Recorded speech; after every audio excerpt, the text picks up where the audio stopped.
Olá, amigos leitores e seguidores do F5 Conchal.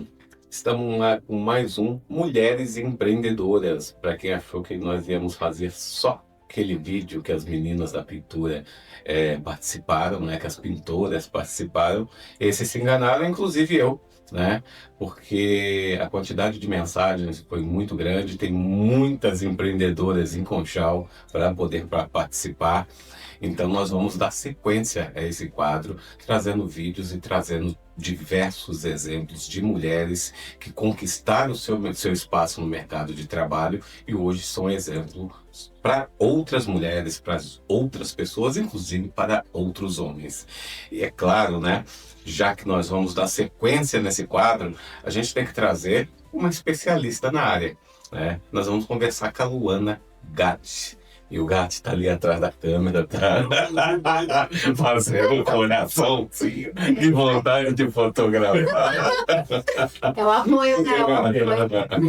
Grande abraço pro gato, aí tá logo ali, pessoal. Luana, tudo bem com você? Tudo bem, é um prazer e uma honra estar aqui com você. Admiro o seu trabalho e eu espero que a gente consiga trazer algo novo, né, no assunto de empreendedorismo. Ah, com certeza a gente vai conseguir.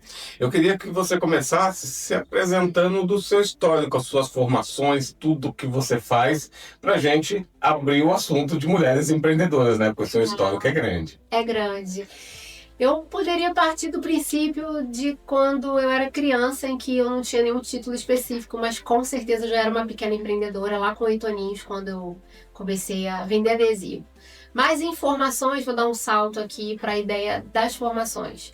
Eu me formei em fisioterapia na faculdade, tinha feito matemática e parei no meio do caminho, fiz algumas especializações na área de desenvolvimento humano, fui buscar pós-graduação em fisioterapia do trabalho e ergonomia já aqui em São Paulo e fui me especializando, poxa, eu tenho 17 especializações só na área de fisioterapia, então se eu ficar aqui falando da quantidade de especializações, que cada uma delas é um quebra-cabeça para o que me tornei hoje, né? Então, dentro da área da fisioterapia, eu fui para o esporte, eu fui para a parte postural, desenvolvi um centro acadêmico de estudos e formação de profissionais da área de estética, na área de pilates, e bem diversificado na área da fisioterapia e saúde em si. Então, tanto nutricionista quanto terapeuta integrativo, eu fiquei bem abrangente nessa área para formar profissionais dentro do meu centro de estudos aplicados que eu tinha.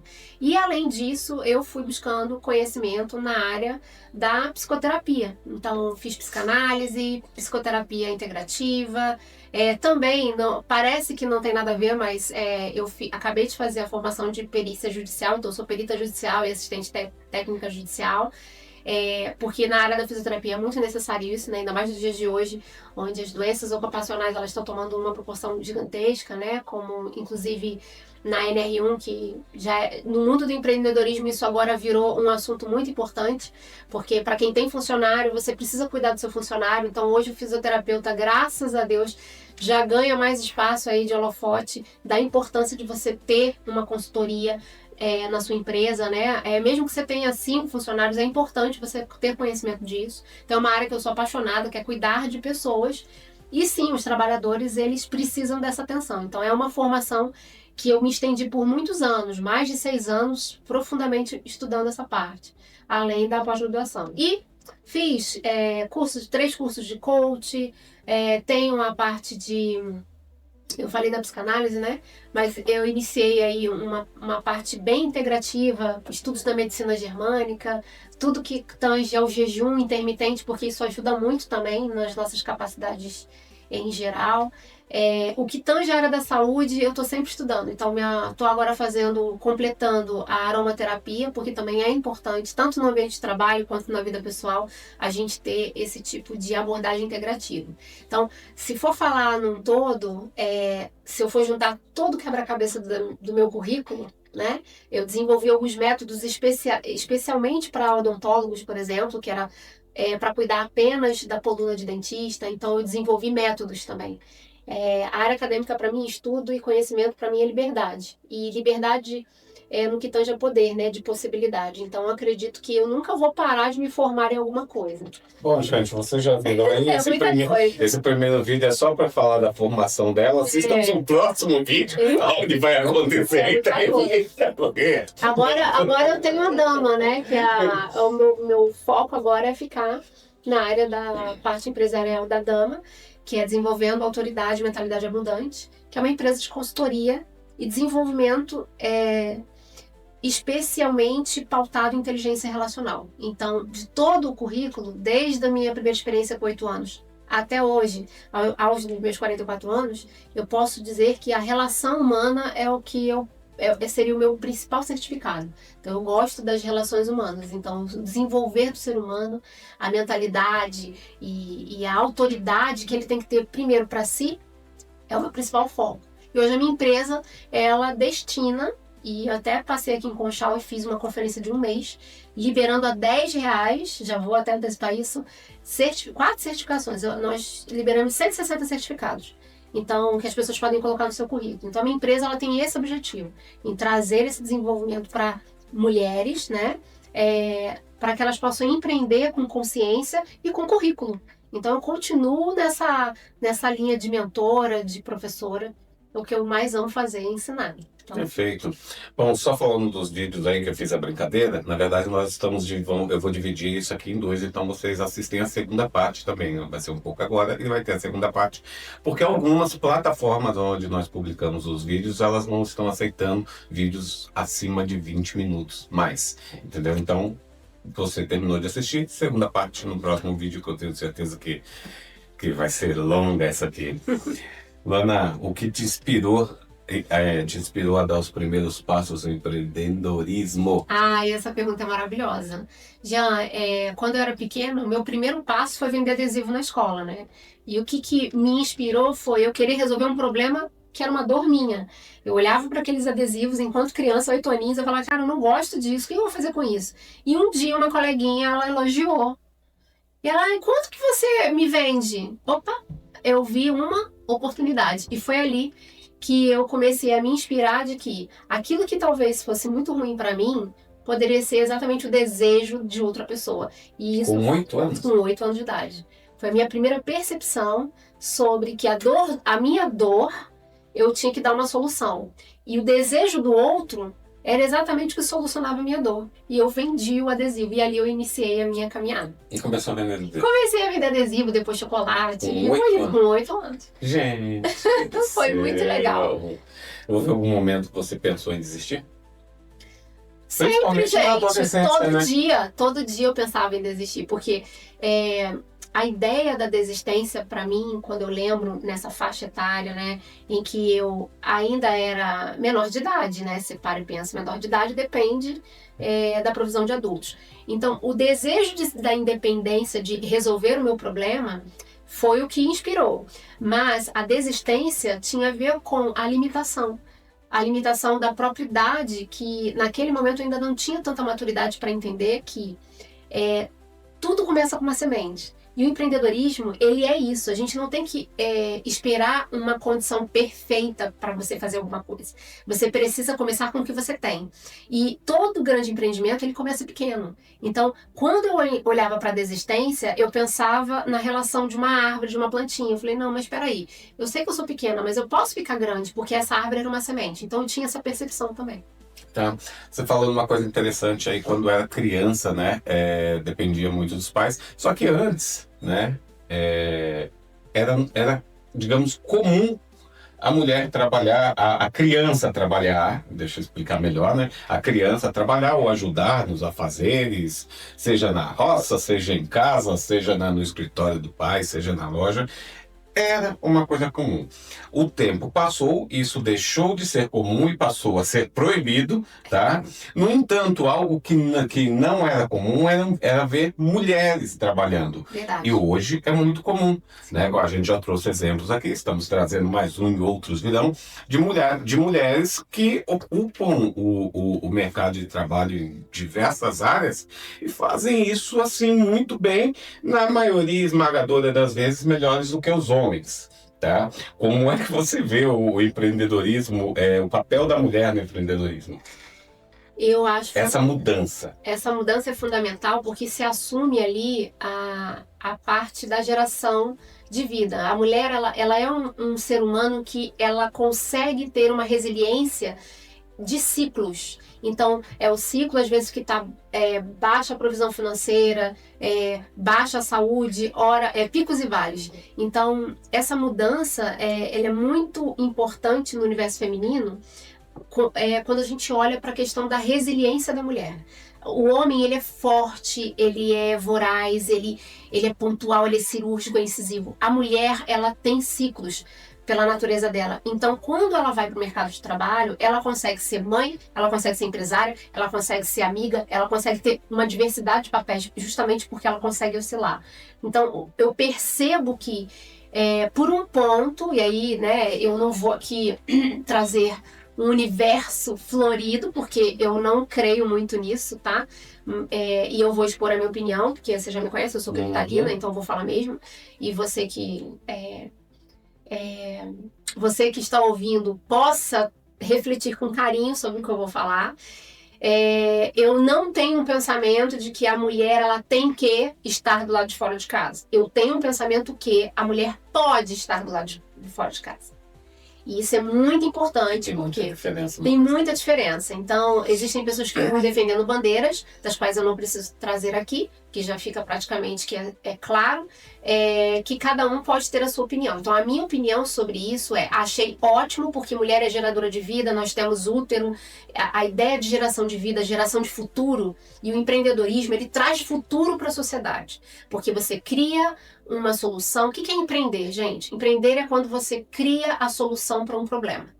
Então, é você dar o primeiro passo para resolver um problema. E uma frase que eu gosto de utilizar é que empreender é você escrever uma história com a caneta da coragem. Você tem que ser corajosa, mulher. Se você não for corajosa, então trata de achar coragem em algum lugar.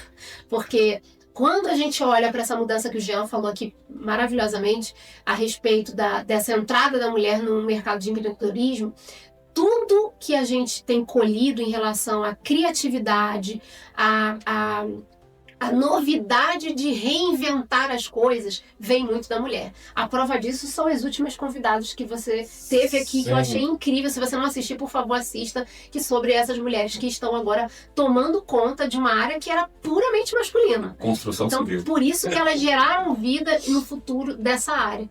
E eu falo que empreender, além de você... É uma frase que eu gosto de falar, né? Que é escrever com a caneta da coragem.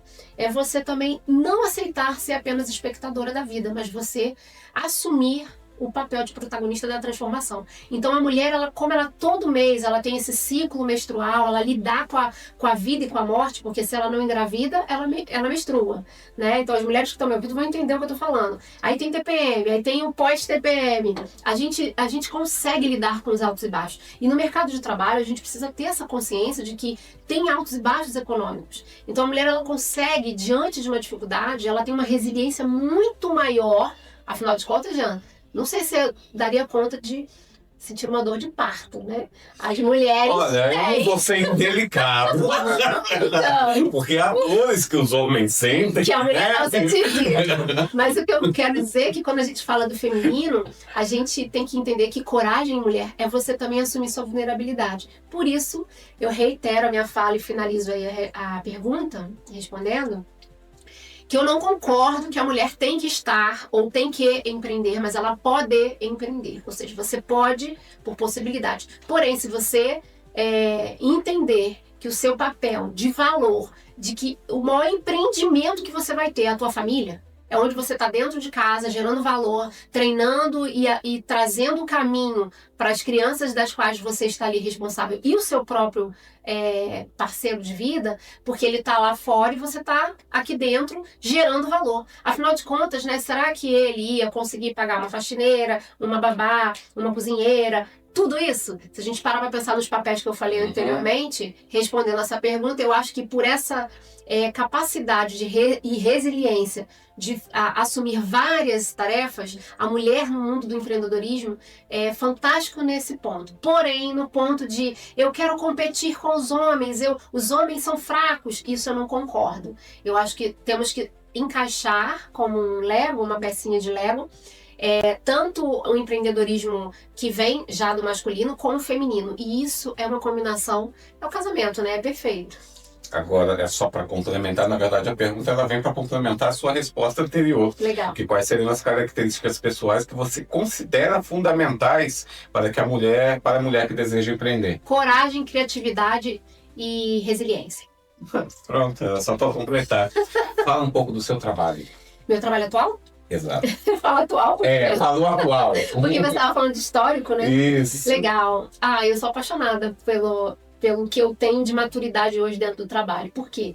Na inteligência relacional, eu descobri que todas as dores que eu vinha solucionando... Explica o que é inteligência relacional. É legal. Por favor. Para você que não sabe ainda o que é inteligência relacional, você nunca mais vai esquecer.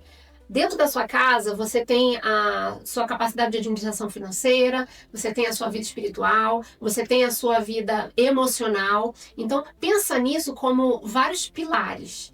E a inteligência relacional, ela é a base, é o chão onde você coloca esses 3 pilares, por exemplo, né? As pessoas costumam falar inteligência emocional, inteligência financeira, inteligência espiritual, inteligência corporal. Tudo isso precisa estar como uma plantinha numa terra. E a terra que dá base e nutre tudo isso é a inteligência relacional. Por quê? Você não tem como viver somente com a sua capacidade de administração financeira ou somente com a sua inteligência emocional. Você precisa relacionar cada área da sua vida. E você não vive sozinha. E você aí, homem que está assistindo, também não vive sozinho. Portanto, a inteligência relacional é a capacidade que você tem consciente e racional de você se relacionar, seja consigo mesmo em primeiro lugar, para você conhecer a sua história, ter autoconhecimento e autodesenvolvimento, e conhecer e se desenvolver nas suas relações humanas, seja no trabalho, na amizade, na sua comunidade de fé, e até na sua própria vida pessoal. Então, a relação humana é algo que ninguém pode fugir. Eu sei que tem gente que gosta de viver na montanha, né, como sábio da montanha, meditando o dia inteiro. Mas até ali ele precisa se relacionar com um passarinho que passa, com um rio que faz barulho. Então, a relação, a palavra relação, ela sempre vai ter uma base como reciprocidade. Então, a aprendizagem da inteligência relacional é trazer reciprocidade nas relações. Ou, se tem alguma incongruência, a gente já sabe qual é o melhor caminho, né? Então, no trabalho, você tem que ser recíproco. Você ama o que você faz. Claramente, eu vejo isso. Então, existe aí uma coerência naquilo que você escolheu fazer. A minha empresa, a Dama, que significa... É um acróstico, gente. Desenvolvendo autoridade e mentalidade abundante. Então, pense o seguinte. Na Dama, a ideia é que toda pessoa possa entender que se ela desenvolver a autoridade dela e a mentalidade dela de forma abundante, e sim, eu sou cristã, e aí eu baseio isso em João 10:10, que é que a gente possa ter uma vida em abundância, a pessoa ela consegue desenvolver e se realizar, e aí empreender na vida de maneira abundante. Então, hoje a minha empresa ela tem consultoria, ela tem trabalhos de mentoria para grupos terapêuticos, grupos de liderança, palestras, que é o que eu amo fazer, né? Agora eu vou me dedicar muito mais a isso. Eu tenho diminuído bastante a minha agenda em relação ao atendimento personalizado. Claro que um ou outro eu atendo, mas as mentorias e trabalhos de grupo terapêuticos agora eu vou transferir para experiências e imersões para que a gente possa estar alcançando com essa proposta. Palestras, pronto, chegamos lá. Quando você decidiu que ia começar a compartilhar, porque queira você ou não, você sempre compartilha as suas experiências, o que você estuda para aquele momento, para aquela palestra, tá? Mas acima de tudo, a sua história, tá? Como foi você decidir para poder começar a fazer essas palestras, compartilhar essa experiência das pessoas? Olha, isso aí já é um ponto mais emocional meu. Por quê? Ai, gente, que emoção. Olha só, é muito fácil, às vezes, a gente guardar uma experiência ruim pra gente por medo. Para. Depois do comercial, vocês vão saber a resposta. A Odonto Company é especialista em cuidar de sorrisos. Com mais de 30 anos e 1.500 clínicas, a gente já cuidou de mais de 10 milhões de sorrisos. Então faça já a sua avaliação na Odonto Company. Afinal, a maior do mundo é para você também. Odonto Company, tá em todo o Brasil, tá na boca do brasileiro.